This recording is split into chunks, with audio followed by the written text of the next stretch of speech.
technology has taken over so much in education now that, you have this huge line item in a budget that's computers and switches and cables and all these things. And sometimes it's like, would it be easier just to go back to pencil and paper and Mm-hmm. textbooks?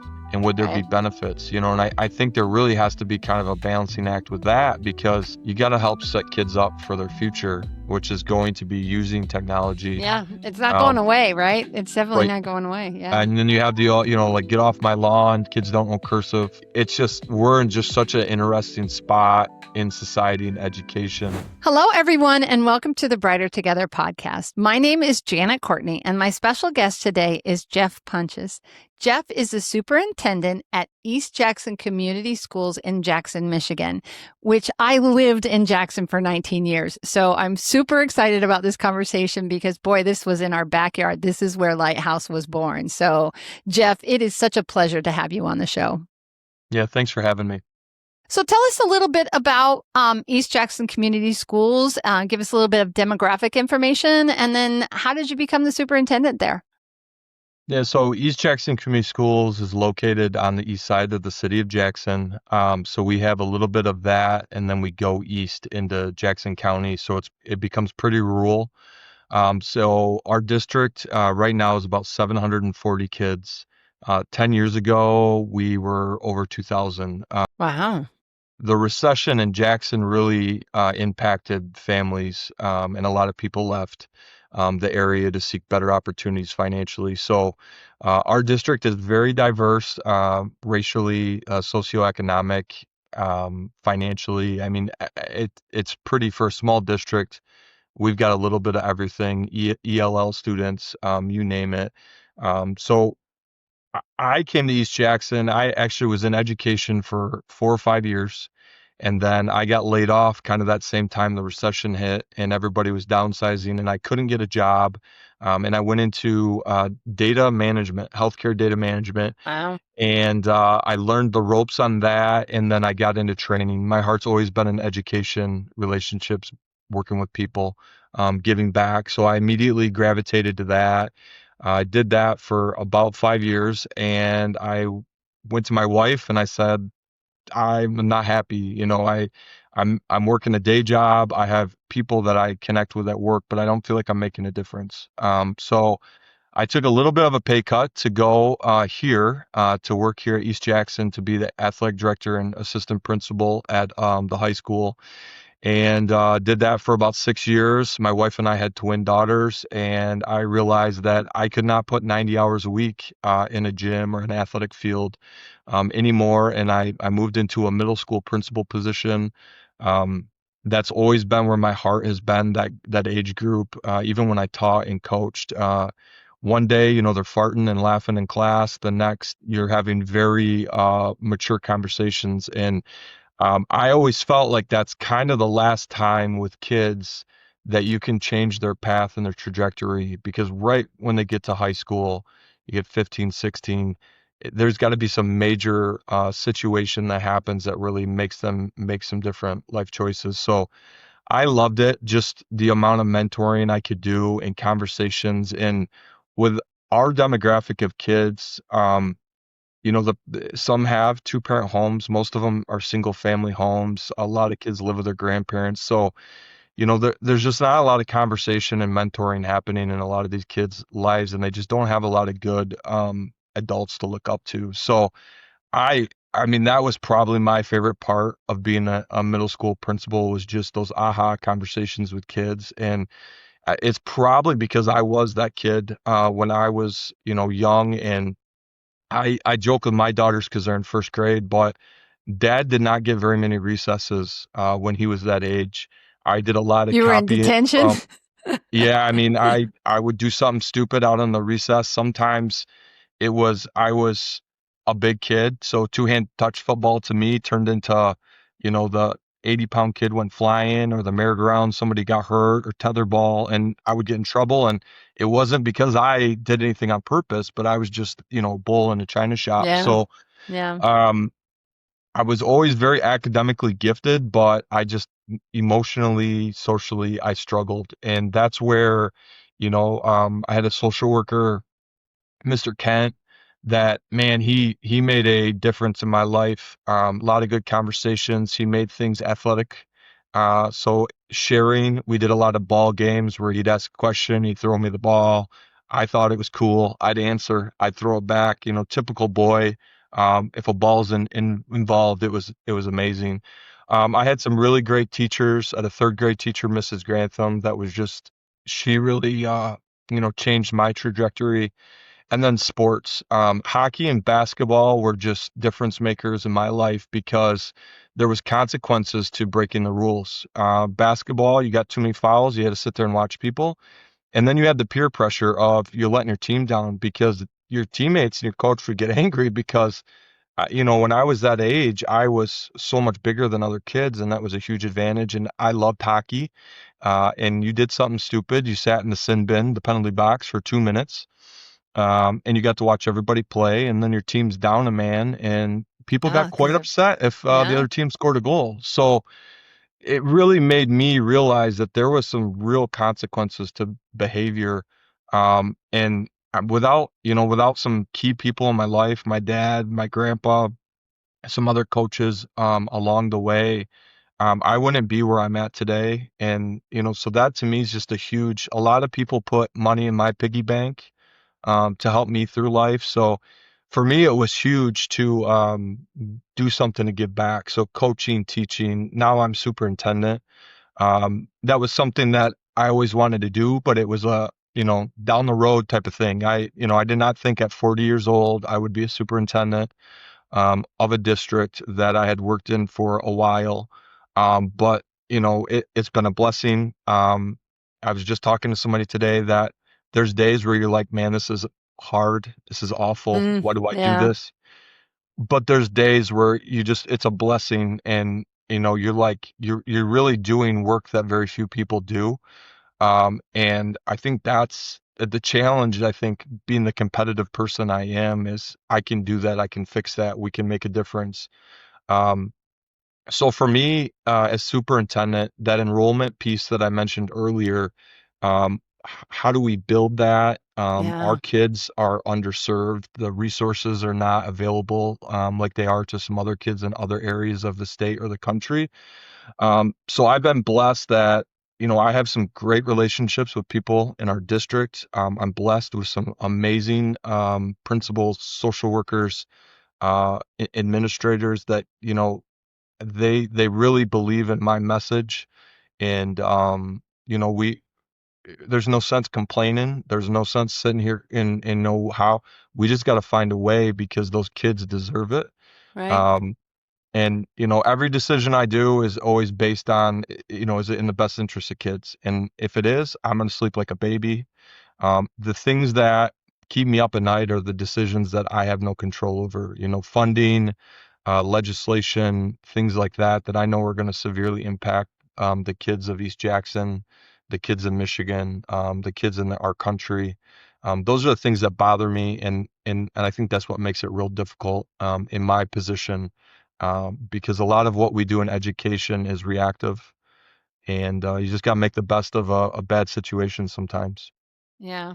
Yeah, it's really tough when the people that, and that's why we do this, right? We are sitting down and having conversations with superintendents and special education directors because my heart is special education. Obviously, I'm an SLP. I have been, for 30 years, and just is it those kids, they need us so badly. And everybody wants the kids to be successful. They are our future. There are the next generation, and you guys are fighting for them every single day. And it just is. It's so incredible.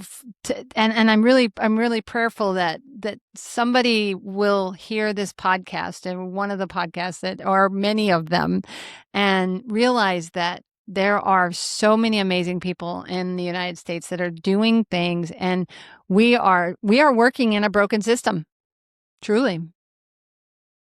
Yeah, and I mean the kids, it's no fault of their own. I mean, it's not like somebody gets to pick them and say, "Hey, do you want to be in this, household? Do you want to be in this family?" I mean, it's one of those things where I always say that we can either invest in them now or we can react later.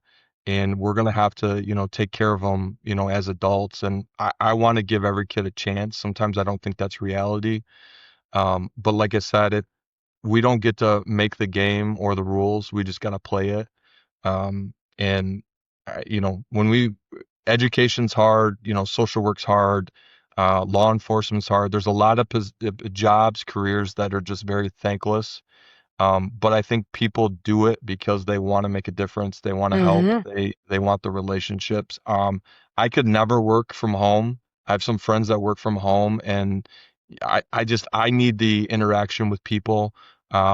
When I'm having a bad day, I go up and I see my kindergartners, my first graders that just have a love and enthusiasm for life because they're experiencing a lot of things for the first time. Right. And I think it gives you a lot of inspiration as adult that, um, there is hope. And sometimes as adults, we get negative and we get down and kind of depressed about things. But that's the place where I love to go and I feel rejuvenated and it gets me kind of back and sets my compass. You got your lighthouse there. For me, that's my lighthouse that it really says, hey, Jeff, you're going in a direction today that isn't good, and it kind of helps reset me. And my kids do the same thing. There's just something about a young kid and hogs, and you get treated like you're the Beatles or something Mm-hmm. and it Mm-hmm. just, I don't know. I think You're that's a what it's all about. celebrity to them, aren't you? Because you're the superintendent. You're not in Yeah, there. and You're not in there every day. Yeah. yeah, and I love that. Yeah. And it makes you just feel good about what you're doing. Yeah. Because every single decision that you make helps them to have a better educational system, and you're working always in their best interest, and that's amazing. That's really amazing, and that's tough. So when you talk about the recession, are you talking about like in 08, 09, or yeah, does Yeah, that that kind kind of of that time period there, yeah. 08 to like 2012. I mean, it Yeah. didn't help in Michigan that there was a lot of retirement changes. And I Mm, think you saw that a lot in a lot of state retirement plans. And I think that negatively impact education, law enforcement, mhm. corrections. A lot of people, that was kind of the, hey, we can't pay you a lot, but the benefits are, great. And when we changed that and we kind of turned it more to a 401k system, I think you lost a lot of talent. And I think if you look here in Michigan, which was one of the top producing states for educators, I mean, you go to some of these big universities like Central Michigan and they're graduating one math teacher a year. I mean, when I came out at Eastern, I mean, I was in huge lecture halls and it was so competitive. And Right. that's one of the reasons my wife and I, we went to South Carolina, and that was our first real taste of education down there because you couldn't get a job in Michigan. Now, we've got all kinds of grants in place to try to, hey, you've got a bachelor's degree. Let's go through this alternative Right. Yeah. pathway, Mhm. because we need people who are passionate that want to do the work. And, um, it's just crazy how in, 10 years, 15 years, how dramatic things change. What if every student could work with a therapist who brings not just credentials, but years of experience and wisdom to the table? At Lighthouse Therapy, most of our therapists have over 16 years of real world experience. We don't just fill seats. Instead, we find therapists who've seen it all and know how to help. And every new therapist is paired with a mentor to help them guide them every step of the way. Whether through virtual, hybrid, or in person delivery, your students are getting services that's thoughtful, experienced, and genuinely human. Visit lighthouse-therapy.com/brighter together to learn more. Yeah.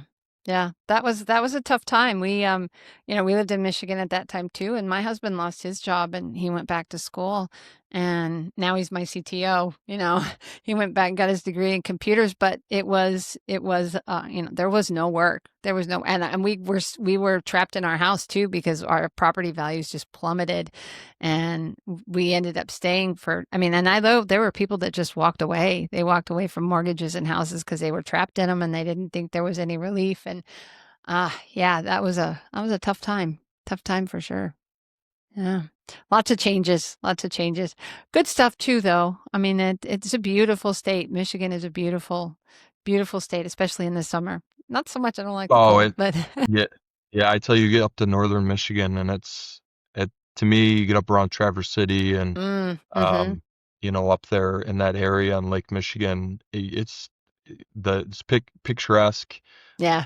You got the lakes and you got all the inland lakes and the wineries, and I mean, there's just Mm-hmm. all kinds of stuff to Cherry do. Festival. Yeah. Yeah, that's Yeah. usually a good recharge place in the summer to go to, Yeah. as an We always went over to Silver Lake. We had a Jeep, so we would take it to the sand dunes in Silver Lake, and then we would go up to Mackinac sometimes, and then we went up to Tequamanon Falls one year, and that's cold, cold, cold water, but beautiful. Even in the summer, it's cold up there, but the water was cold, but still. But I'm a wimp. I don't like the cold at all, at all. I mean, it's like what is it? It's December 3rd right now, and we're having a cold snap here in Corpus Christi, Texas. And you can tell me what your temperature is. It's 62, and I'm in long sleeve and a turtleneck and a sweater and shoes and socks and all of that because it's too cold for me. And I'm sure there it's probably what in the teens.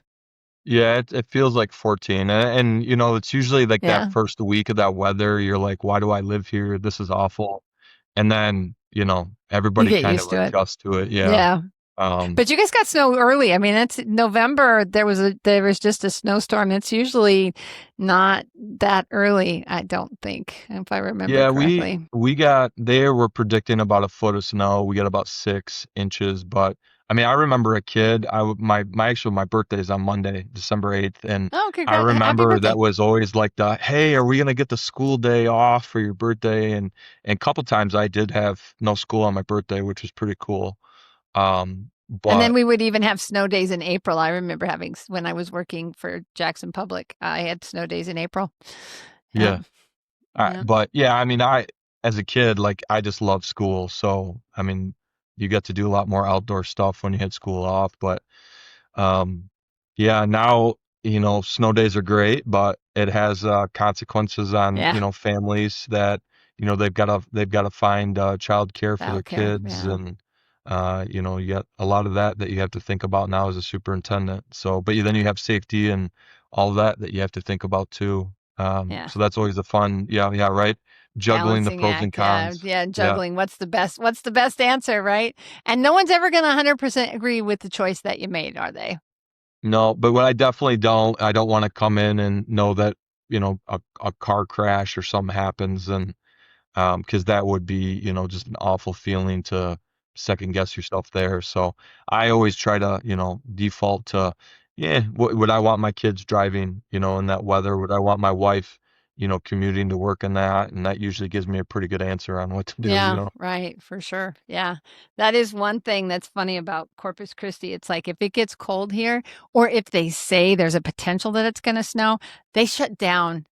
Not even like it may not even happen and they still shut down because they don't know how to drive in it. They don't know how to deal with it. And it's funny coming from a state where, it's like I met my husband in Syracuse, New York. I mean, it's like when I first started out of grad school, I worked at Camilla's Health and Rehabilitation Center in Syracuse, New York. And I remember the first snowstorm. I moved there in February. Don't move to Syracuse in February. Oh my gosh, it was cold. But horrible snowstorm. And I called and I was like, what do I do? It's horrible. What do I do about coming to work? You know what they said to me? You come to work.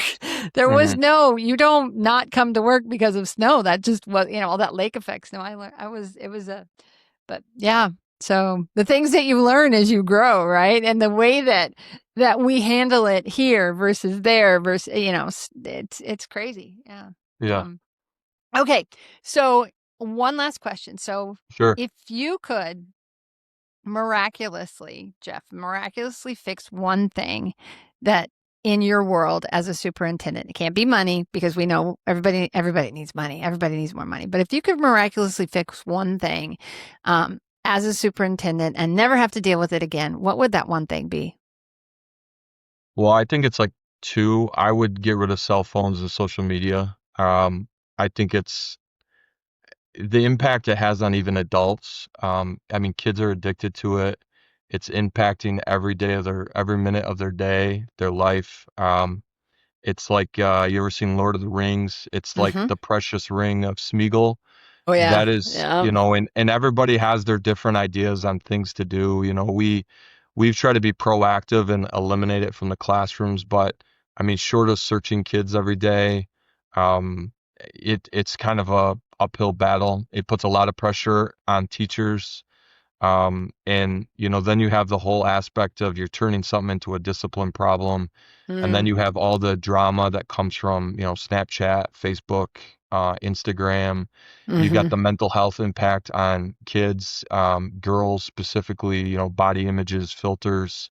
Yeah. And then you have what people think of is kind of an unattainable lifestyle, that they see, influencers on social media. So it's kind of crazy. I remember when I graduated high school in 2002, and I remember I got this sweet Nokia cell phone, and you could get like 100 minutes, and it was like, what do you do with this thing? And now it's even, kids that, they can't afford other parts or other things in their life. Somehow they have a cell phone. And as a dad, and I think towards the future, like, what am I going to do? Because my kids are going to have that social pressure of a cell phone. However, as a principal, the things I've seen on a cell phone, I don't want to ever experience as a father. Right. So, it's just we kind of let the cat out of the bag with the dependence on cell phones and social media. And I mean, even my job as a superintendent, I would say 70% of my day I'm working on it, checking emails, calling, texting. And it allows you to kind of cut that cord from the office. And I think about all the time, like, how did people do this when I was in school? Right. Like I Yeah. checked my voicemail, and then you get a call, and there was no email, and then there was email. And I just think technology is just, it's advancing at such a rapid pace that I think it makes it tough for everybody. It makes it tough for schools, law enforcement, the Hmm. government, parents. I mean, how do you keep up with it? But at the end of the day, it's negatively impacting kids, their development. It's making it harder for teachers, because I don't know if you've gone on and seen some of the AI and TikTok. Oh, Um, yeah. a principal of mine was showing me videos from Martin Luther King, and it's crazy, these "I Got a Dream" speeches that people have modified. And it's like, how do you design a lesson as a teacher to draw in the curiosity and the attention of a kid when these videos are on social media that are just so much more, attracting to a kid? And it's a hard proposition. I think education needs to have kind of a reboot in how we're doing a lot of things. So yeah, cell phone, social media, if those went away, I would be happy. Yeah, there's I've interviewed some different school districts in, Texas. They've banned cell phones from high schools. I don't know if it's, I don't know the law, so don't quote me on the law, but I know they've at least high school. I think it might be all schools. I'm not sure, but I know it's been a conversation that we've talked about. And then in Maine, one of the first interviews that I did, they took some of their COVID money and they bought these packet things that you can put the cell phone, lock it in there, and Yeah. they have a whole system. And but they've seen some incredible success with it because they are doing something that the kids are seeing the difference of not what's like to not have the cell phone versus having the cell phone, and how quiet the lunchroom was when the cell phones were available versus once they took the cell phones out of all the kids' hands, the volume went way up because the kids are now talking to each other and not sitting there just texting and whatever, how you do. And you even see it in restaurants, whole families will come. The cell phones are not allowed at the table at my house. You do not have your cell phone at the table at my house because it's like, I want you to talk to me. My kids are all grown, so I can make my own rules. I was like, don't come to my house to visit to be on your cell phone, just texting and playing a game or whatever. If you're coming to visit me, visit with me, right? Right. But it's absolutely incredible when you can get it out of their hands and help them to realize that they don't have to be dependent on the next Snapchat or the next whatever TikTok or whatever, and that there's human beings around me that I can talk to and interact with and joke with and have fun with. And so I agree with you. It's definitely something that a lot of schools are struggling with. A lot of people are struggling with trying to make sure that, because we don't want them dependent on that. And I think too, if you ask my opinion, some of the social emotional, like you were talking about with the TikTok and with the girls wanting to get the next like or whatever, that's feeding into that. They're just feeding into their insecurities, and that is not healthy at all. So I agree with you. Yeah, and then you have people that they can't have conversations. And technology has taken over so much in education now that you have this huge line item in a budget that's computers and switches and cables and all these things. And it's sometimes it's like, would it be easier just to go back to pencil and paper and Hmm. textbooks? And would there Right. be benefits? And I think there really has to be kind of a balancing act with that, because you got to help set kids up for their future, which is going to be using technology. Yeah. It's not going Um, away, right? It's definitely but not going away. yeah, Yeah. and then you have the, like, get off my lawn. Kids don't know cursive. It's just, we're in just such an interesting spot in society and education. Like, and I have parents like, how am I supposed to get a hold of my kid? Well, I mean, I don't know how it was when you were in school, but your parents called the school. Yeah. And I remember going on before it was the Geico commercial or whatever, and calling my dad and being like, hey dad, I'm staying for the basketball game. Okay. And that's how I communicated to him. Hmm. Yeah. So it can be done. But man, it would make everybody's job a lot easier if we didn't have those, in the hands of kids. Yeah. Well, I'm a Gen Xer. So, we grew up with get out of the house until 6 o'clock. And then you better be back at the house at 6 o'clock when dad comes home for dinner. And there was no cell phone. There was no, you had to turn the water on if you wanted to drink and let it run for a little bit, or it was going to be hot water to get that drink of water. Yeah. And just stuff like that. And we survived, people. You can absolutely survive without a cell phone. You truly can. I know nobody believes that anymore, but you can live without a cell phone. You can live. We used to, and no CDs, or we used mix tapes. We used to do mix tapes to get the music off of the radio.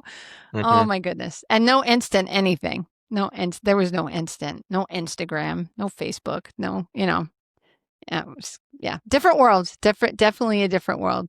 I And don't know which, I don't, honestly, yeah.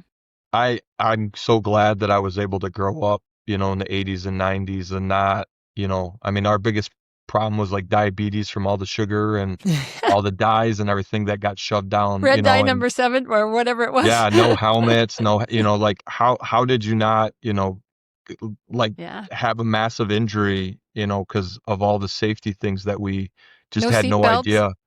We Yeah, had and seat it's, belts. No you car know, here, seats. and Nope. here we are. But, Yep. I think sometimes like these kids, they don't have a chance because they have all of these factors at play. That I mean, how do you get a kid to really care about their future or doing good in this class, and then how it builds, especially when they see like how it's worked out for adults in their family, their neighborhood. And that's where I think, the school really, really comes into play, because that's what we have to do. We have to mentor, we have to inspire, we have to help them.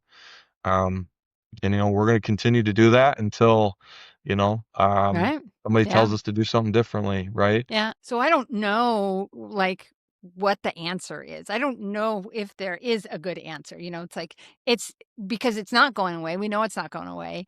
And yet we're dependent on it. And I'm as dependent as anybody else is, because I do own my own business. And, I did learn how to mute it at night, have so that I'm sleeping and not being woken up by my cell phone at somebody texting me at 3 o'clock in the morning. But you still just, you have to, everything in moderation, I guess, finding that balance, and helping parents to understand that the 3-year-old doesn't need the tablet 24/7. So, yeah. So, I agree. anyway, yeah. All right. Well, tell people, let's let people know where to find you. Give us a plug about East Jackson's website, so that if anybody has a questions or whatever, they can reach you. Yep. So you can find us at eastjacksonschools.org. We have a lovely landing video from our marketing campaign for enrollment from the summer. And we have an app. We have all this wealth of knowledge on our website for people to grab. And that's really where you can find out more about what we do on a daily basis and what we have to offer. Yeah, keep fighting that battle, right? Keep educating those kids. Absolutely. Absolutely. Well, thank you, Jeff. Thank you for your passion. Thank you for serving those kids, and coming on and talking with me about it. We don't have all the answers, but we can at least make people more aware of the situations, right? I couldn't agree more. Thanks. Thank you.